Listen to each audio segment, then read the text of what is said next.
බත් ගුලියක් හදලා දෙන්න උගන්නන්න කුරුල්ලෙකුට හරි. හම්බ වෙන පාන් කෑල්ලෙන් හරි කොටසක් දෙන්න උගන්නන්න. ඔබ ඔබේ දරුවන්ට ඇත්තටම ආදරෙයි නම් ඒගොල්ලන්ට පුහුණු කරන්න ඕනේ දීම.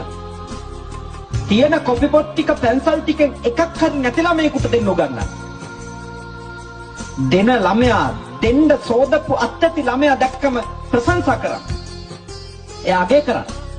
දෙන්න පුහුණු කරන්න. ඔබේ දරුවෝ සංසාරේ කවදාවත් අඩුවක් නැතුව ජීවත් වෙයි. ඔය දෙන්න හදනකොටම නැති වෙයි, අපිට මදි වෙයි, අඩු වෙයි.